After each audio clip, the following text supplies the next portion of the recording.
जय हिंद दोस्तों, मैं हूं आपका दोस्त के बी और आइए कल के प्रश्नों के रिवीजन के साथ में आज के इस वीडियो की हम शुरुआत करते हैं। तो पहला प्रश्न था कि भारत के राष्ट्रपति का मासिक वेतन कितना है। तो याद रखिएगा, इनका जो मासिक वेतन होता है वो 5 लाख रुपए है, यानी कि ऑप्शन डी हो जाएगा यहाँ पर करेक्ट।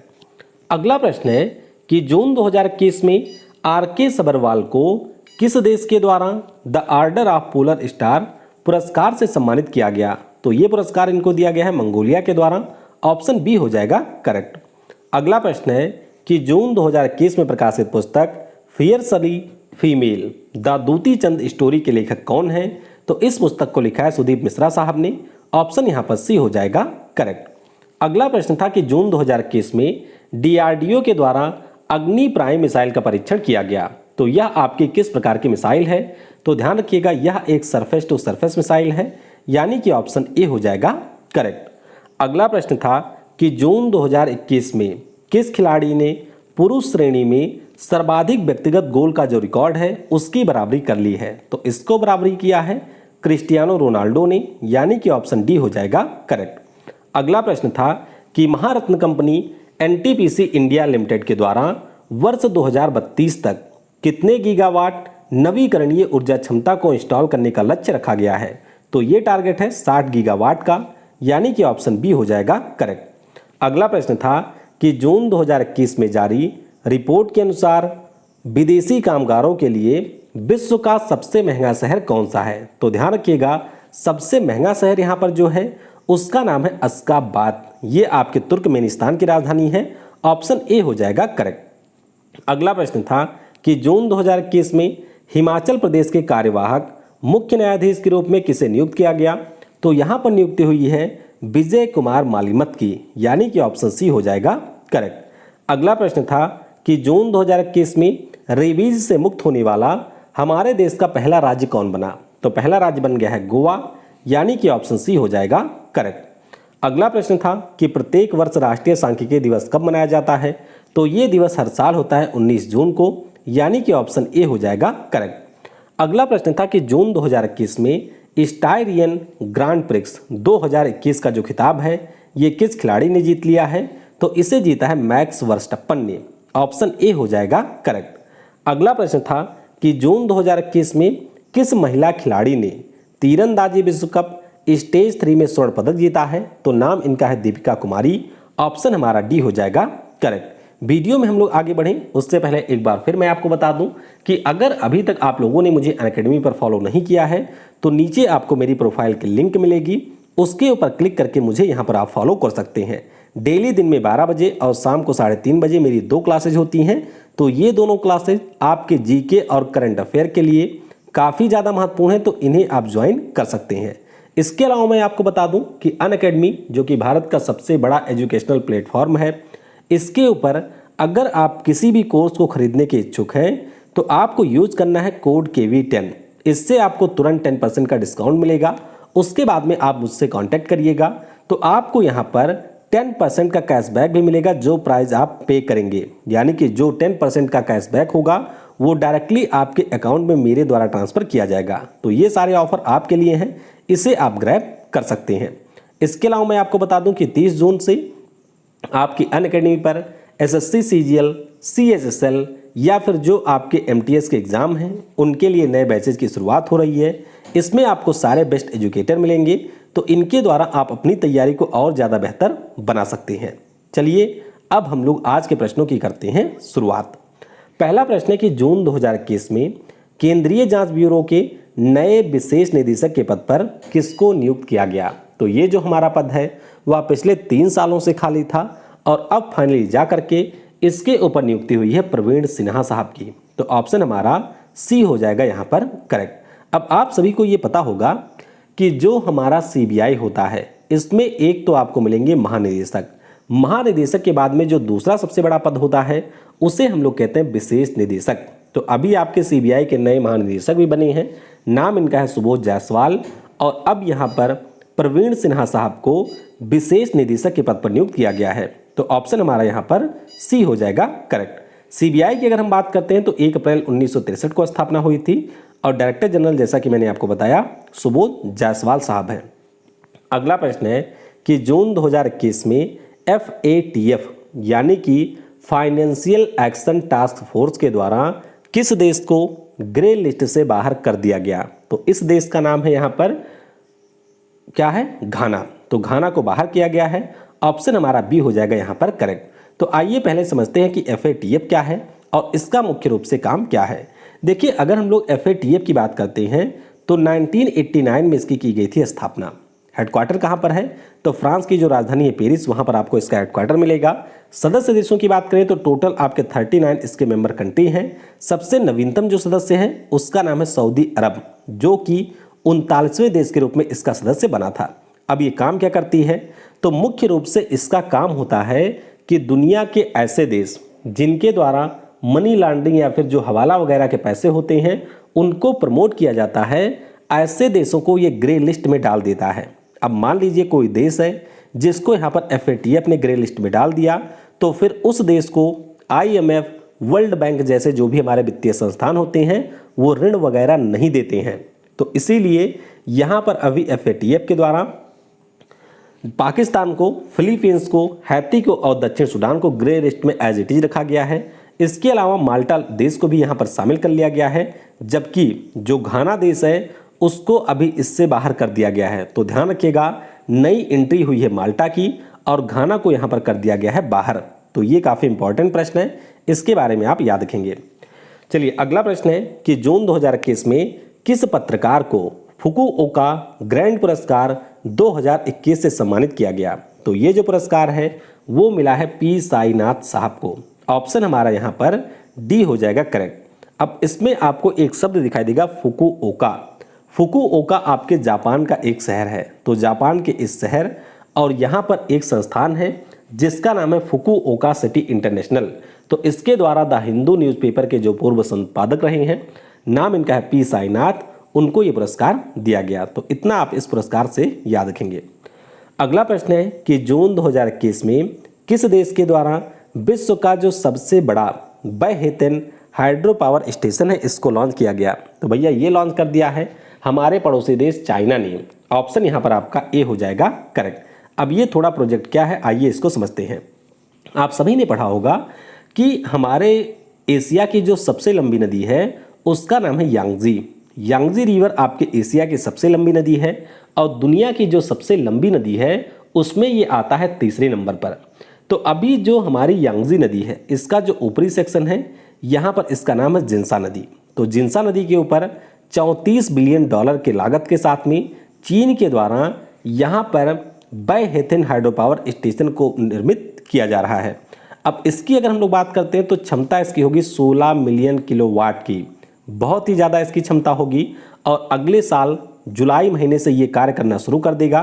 तो याद रखिएगा, 3 गॉर्जियस डैम के बाद में ये आपका सबसे बड़ा डैम हो जाएगा जिसका निर्माण चाइना के द्वारा यांगजी नदी के ऊपरी सेक्शन पर किया जा रहा है। तो इसके बारे में भी आप ध्यान रखेंगे। अगला प्रश्न है कि जून 2021 में किस राज्य की सरकार ने साल्ट कार्यक्रम को कर दिया है लॉन्च? तो ये जो साल्ट कार्यक्रम है इसे अभी लॉन्च किया है आंध्र प्रदेश की सरकार ने। ऑप्शन हमारा बी हो जाएगा करेक्ट। तो पहले ये समझिए, साल्ट का मतलब आपके नमक से बिल्कुल नहीं है।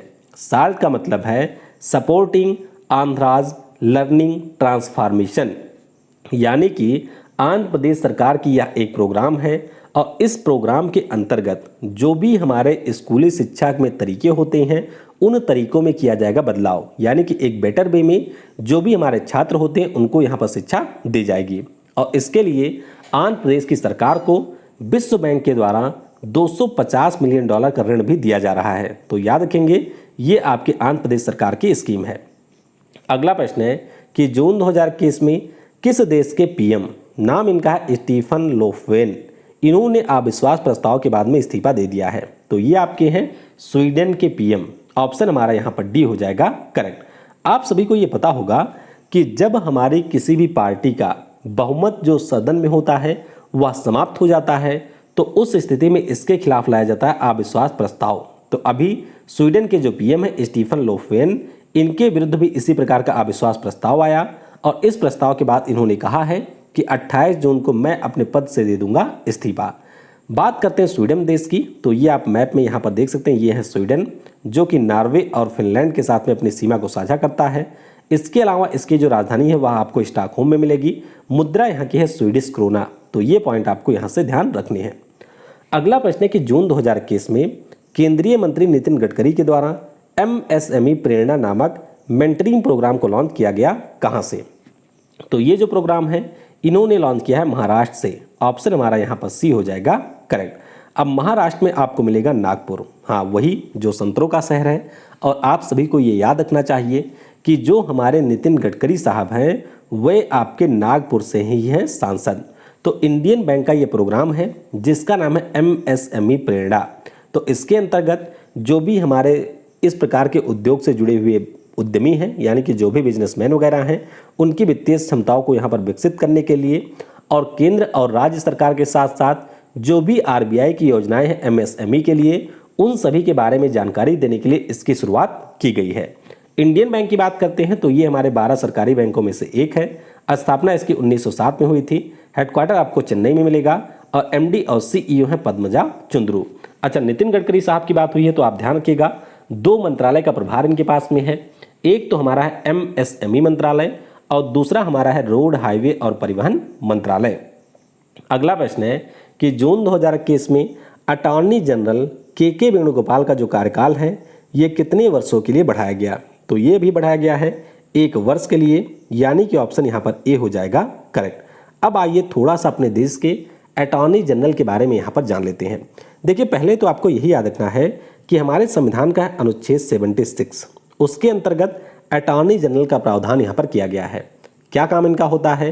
तो ये हमारे सरकार के होते हैं वकील, यानी कि जो केंद्र सरकार होती है उसके वकील होते हैं अटॉर्नी जनरल। वर्तमान में इस पद पर कौन है? तो KK वेणुगोपाल हैं। इनकी सहायता के लिए एक सॉलिसिटर जनरल भी होता है जिस पर आपको मिलेंगे तुषार मेहता साहब।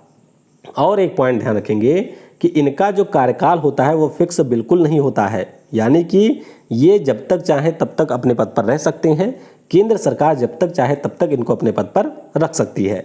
जैसे कि फॉर एग्जांपल हमारे जो पहले अटॉर्नी जनरल थे जिनका नाम था MC सेटलवाद, ये आपके लगभग 13 वर्षों तक अपने पद पर रहे थे। तो याद रखिएगा, अभी 1 साल के लिए इनका कार्यकाल बढ़ाया गया है। ऑप्शन हमारा ए हो जाएगा करेक्ट। अगला प्रश्न है कि जून 2021 में प्रकाशित पुस्तक Kashmiri century portrait of a society in flux, इसके लेखक कौन हैं?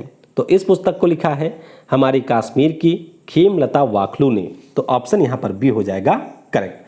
तो याद रखेंगे, पुस्तक का नाम है कश्मीर सेंचुरी। ये कश्मीरी सेंचुरी इस पुस्तक का नाम है। तो कश्मीरी घाटी में रहने वाले जो हमारे लोग हैं उनके जीवन के ऊपर ये किताब लिखी गई है और पुराने समय से लेकर के आज तक का जो छोटी छोटी कहानियाँ रही हैं, जो कहानियाँ आपके यहाँ पर खेमलता वाखलू से भी जुड़ी हुई हैं, उन सभी कहानियों को इस किताब में इंक्लूड किया गया है। तो बस इतना याद रखिएगा, एक कश्मीरी सेंचुरी इस पुस्तक का नाम है और खेमलता वाखलू इसकी हैं लेखक। अगला प्रश्न है कि जून 2021 में किसके द्वारा लद्दाख राज्य में लेह लोमा सड़क पर बनाए गए पुल का उद्घाटन किया गया? तो इस पर जो पुल बना है 50 मीटर इसकी टोटल लेंथ है और इसका जो उद्घाटन है अभी हमारे रक्षा मंत्री राजनाथ सिंह जी के द्वारा किया गया। ऑप्शन हमारा यहाँ पर सी हो जाएगा करेक्ट।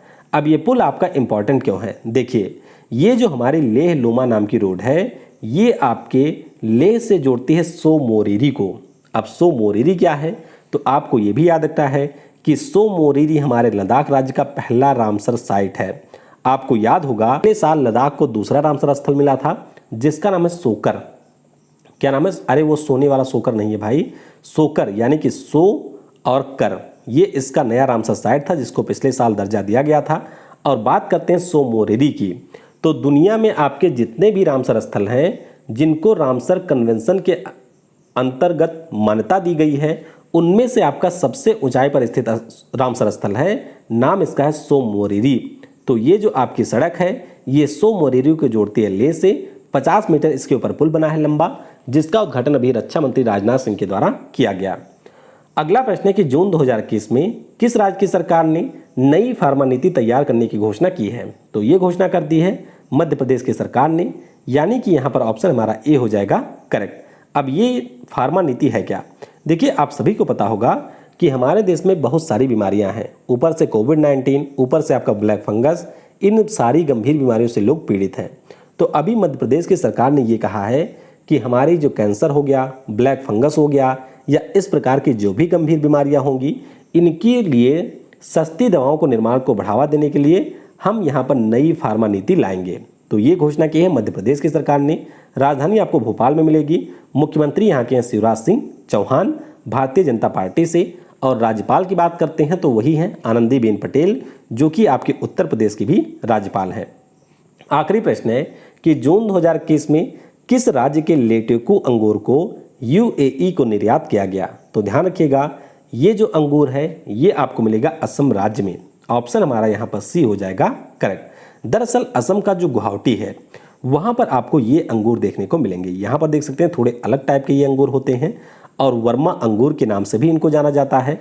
तो अभी असम के गुवाहाटी से यूएई का जो शहर है आबू धाबी, वहाँ के लिए इसको निर्यात किया गया है। अच्छा, निर्यात करने वाली भी एक बॉडी है हमारे यहाँ पर, नाम उसका क्या है? तो उसका नाम है एपीडा। एपीडा का मतलब है agricultural and processed food product export development authority. तो इसी के द्वारा अभी जो ये आपके वर्मा अंगूर हैं इनको निर्यात किया गया है आपके आबू धाबी शहर को। इससे पहले आप सभी को याद होगा कि हम लोगों ने पढ़ा था कि बिहार का जो जर्दालू आम है उसको निर्यात किया गया था यूके को। इसके अलावा हमने पढ़ा कि महाराष्ट्र के द्वारा यूएई को ही अभी आपका जो कमलम नाम का ड्रैगन फ्रूट है उसको निर्यात किया गया था। तो ये सारे पॉइंट आपको यहाँ से याद रखने हैं। चलिए अब कल के प्रश्नों का उत्तर जान लेते हैं। पहला प्रश्न था कि वर्ष 2021 में किस देश की अध्यक्षता में वन प्लैनेट समिट का आयोजन किया गया? तो इसकी अध्यक्षता की है फ्रांस ने। किसने? फ्रांस के द्वारा इसकी अध्यक्षता की गई। अगला प्रश्न था कि वर्ष 2021 में नासा के नए प्रशासक कौन बने हैं? तो नाम इनका है बिल नेल्सन। क्या नाम है? बिल नेल्सन इनका नाम है। और अगला प्रश्न था कि CNES किस देश की स्पेस एजेंसी है? तो काफ़ी सारे लोगों ने इसको गलत कर दिया था। ध्यान रखिएगा भैया, ये आपके फ्रांस की है। देखिए, जो मैंने आपसे बाद में पूछा था जिसका नाम था CNSA, तो इसका नाम है चाइना नेशनल स्पेस एडमिनिस्ट्रेशन। तो ये आपके चाइना की है, लेकिन CNES की बात करते हैं तो ये है आपके फ्रांस देश की। तो दोनों में बिल्कुल आपको कंफ्यूज नहीं होना है। आज की वीडियो से आपके लिए प्रश्न है कि फ्रेंच ओपन 2021 के महिला एकल की विजेता कौन रही हैं? अगला प्रश्न है कि UEFA 2021 के जो चैंपियन लीग हुई है इसकी विजेता कौन सी टीम रही है? IPL 2021 के सबसे महंगे खिलाड़ी कौन रहे हैं? और 100 T20 मैच जीतने वाली इस साल विश्व की पहली क्रिकेट टीम कौन बनी है? तो इनके बारे में आपको नीचे कमेंट में बताना है। बाकी अनअकैडमी के ऊपर आपने अगर फॉलो नहीं किया है तो आप बहुत बड़ी भूल कर रहे हैं। आपको अनअकैडमी के ऊपर फॉलो जरूर करना चाहिए मुझे, और क्लास भी अटेंड करनी चाहिए, क्योंकि वहाँ पर आप लाइव क्लास में डाउट वगैरह भी पूछ सकते हैं। और मैं आपको बहुत ही शानदार PDF भी देता हूँ जिसके माध्यम से आप अपनी तैयारी को और ज़्यादा बेहतर बना सकते हैं। Thanks for watching. जय हिंद, जय भारत, और सबसे ज़रूरी, पढ़ेगा भारत तो बढ़ेगा भारत।